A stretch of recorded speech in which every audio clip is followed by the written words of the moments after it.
What's up, everyone? Welcome back to the channel. So first off, I want to start by apologizing for some mistakes I made in yesterday's video. I didn't have some of the correct attachments for the TTK and DPS comparisons in my SMG Meta video for Season 4 Reloaded. I've privated that video because I'm going to just redo it. Like, I just made a mistake, and so I'm just going to redo the whole video. And there was a patch today anyway that significantly changed some of the SMGs, so it works out anyway. But yeah, no excuses. I just screwed up, so I apologize for that. But today we're going to be going over this surprise patch, this August 3rd weapon balancing patch, and then talking about how it kind of mixes things up a little bit, and then also looking at the actual TTK chart differences between these changes. So if you guys appreciate the content, be sure to drop a like on the video, comment on the video, and if you want to see more of my content and the future meta videos, don't forget to subscribe. But let's jump into it and we'll talk about the August 3rd weapon balance changes. So first up, we got the Vargo-S. This is one of the barrels. The custom barrel now increases the muzzle velocity by 35%. I still don't have the barrels and the mags up on TGD. I've just been busy working on other things. But I'll get that up very soon, and then we'll be able to see how this affects it. I don't think the Vargo-S is very competitive, so it's not something that I've made super high priority. But yeah, the custom barrel now increases bullet velocity. The NZ41 got another big nerf, so even after the changes, I didn't include it in my long range video just because everyone's kind of sick of it, and it was still okay. But it did get a big nerf. It was like a forward base damage nerf.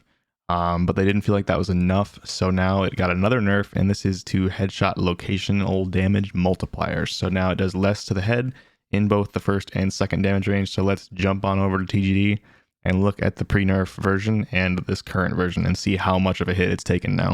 All right, so I've got the NZ41 in orange, the pre-nerf NZ41 in the magenta color, and then the KGM40 just for something to compare to. Keep in mind that the NZK or TTKs would be a little bit faster than this with either the burst barrel or the 50 round mag, because those both increase your fire rate. So this would bring both those time to kills down by about 10%. So looking at this, you can see that now the KGM40 and the NZ41 are pretty similar in time to kill out at range. The NZ41 is a little bit slower, but again, you're going to have that 50 round mag on there. You might have the burst barrel, which will also reduce that time to kill. So this is more where it should be. It basically just has very little recoil, just like the KGM40, so it should be similar in time to kill. But yeah, I mean, huge nerf. I'm glad to see this thing finally. I think this will kick it out of the meta for sure. Next up, the KGM40. This caught a little bit of a nerf, so the headshot multiplier went down to 1.32 from 1.46, and the next shot damage multiplier went up to 1.32. So basically, the headshot and next shot are the same now, but the headshot did get a little bit of a nerf. So let's go look at what this actually does to the shots to kill on TGD. All right, so this is the current KGM40 with the shot to kill calculator on TGD. So I've got chest shots selected as my shot location, and you can see here that it does 33 chests. So with 8 chest shots and 1 headshot, you do 303 damage, and that means that you get that lower reduced TTK with 1 headshot if the rest of your shots are chest. But because stomach, upper leg, all the other extremities do 3 damage less than chest, that means you can miss 1 chest shot and hit one of these other shot locations and get either a neck shot or a headshot and get that reduced TTK. So there's some changes there. And then out in the second damage range, it's a similar story. So you can see that 27 to the chest and 25 stomach and extremities.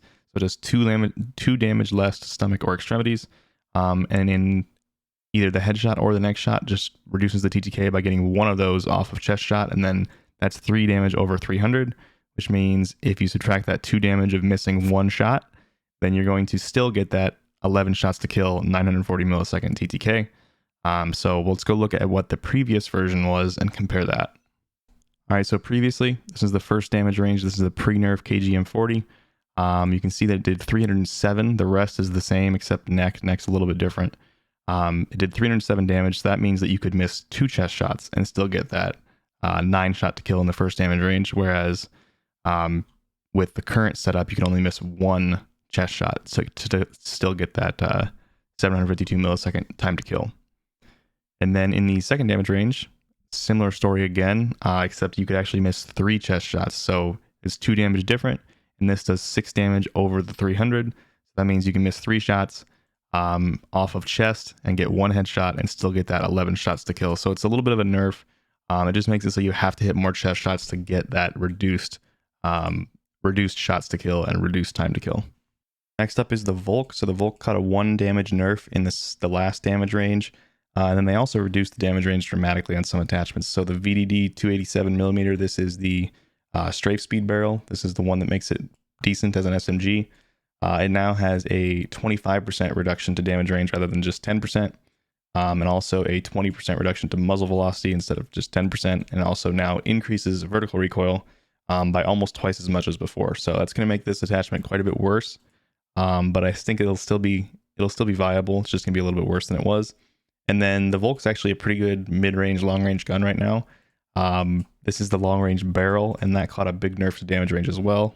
It used to increase damage range by 40%. Now it only increases it by 26%. So that's gonna be a pretty big nerf there to the Volk.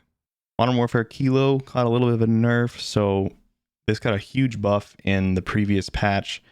They removed that second damage drop off and third damage range. It used to only have 2 at the start, 2 damage ranges, and then they nerfed it to have 3 damage ranges because it was just getting way too much use back in Verdansk.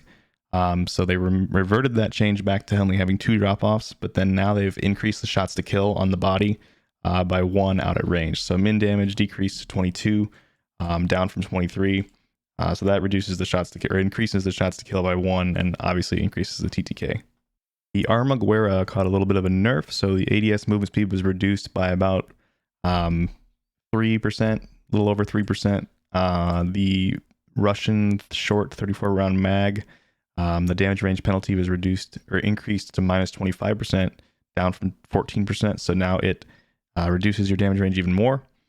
The 8mm Kurz, which was a very, very popular mag for the Arma, the damage range was decreased to plus 5%, down from plus 10%. So now it only increases by 5.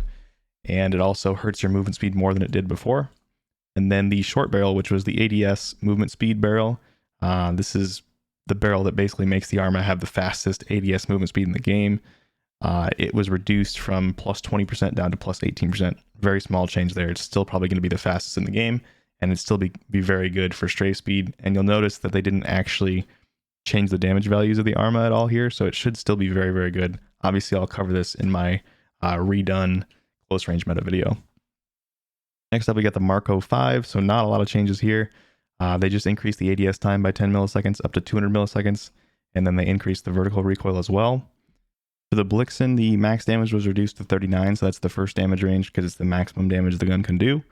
It's down by 1 from 40, and then they also decreased the range by 1 meter from 9 down to 8, so that's a very short damage range now. And the ADS time was increased by 20 milliseconds.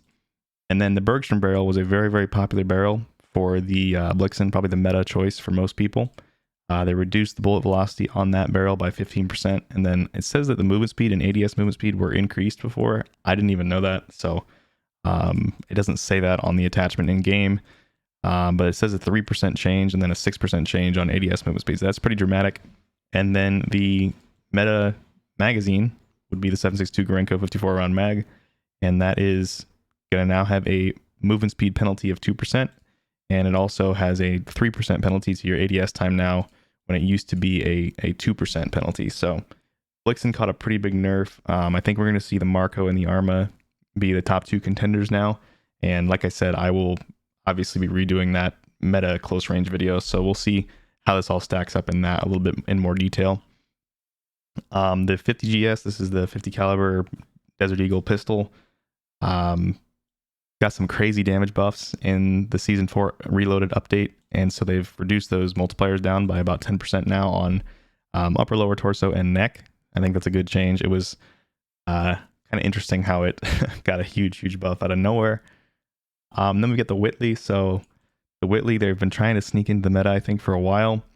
The 16-inch CGC shrouded barrel, this has a damage range penalty of only minus 20% now, when it used to be minus 30%. The Gracie Mark 9 barrel, this is the long range barrel. Now it helps your damage range by 30% rather than just 15%. So that's a nice buff there to a long range build for the Whitley. The 303 British 45 round mag, damage penalty is decreased by minus 10%, up from minus 20%. So now it decreases your damage by 10% according to this. I did hop in a game and test this, but it was pre-game lobby, so it could be inconsistent. I need to actually start a private lobby and test this one out. But it appeared to be only headshot. Again, I need to double check that because that could have been something weird with pregame lobby, but I checked head, chest, and extremities, and the only one that was reduced was headshot. So I need to double check this in a real private lobby, but it looks like it's just headshot. The VLK Rogue was in a really good spot, but they've kind of destroyed the pellet damage in the first damage range. So it used to be 60 damage per pellet, now it's only 38. I'm not really a shotgun guy, so I don't know how this is really going to affect the VLK, but that seems like a huge nerf to me. And then out at range, they actually buffed it slightly. So the minimum pellet damage, the last damage range, increased to 15, up from 14. So we'll see how that actually plays out. But nobody was really using the VLK before, so I don't expect to see many still with these changes. And then brace, so it says recoil control was decreased to 3%, down from 4%, 1% change. It seems like brace does a lot more than that though, so I'm not sure. I'm not really sure how the initial and sustained attachments work, to be completely honest. They're kind of weird, and they do some strange things, so I'm not sure what this really means. Obviously that's on my list of things to do, is investigate initial and sustained recoil attachments and perks in much more detail, but I just haven't gotten to it yet. All right, that's it for this video. Just wanted to cover those updates real quick. It was a surprise patch that we weren't expecting. I think the patch changes are actually pretty good. I'm happy with pretty much everything we just went through. I think those are mostly good changes. Obviously, I'll cover all this stuff in more detail as I redo the short range meta video in the next couple days, and then also the long range video might get a little bit of an update as well, just since there were some changes in here. But appreciate you guys so much for watching, and I'll see you all in the next video.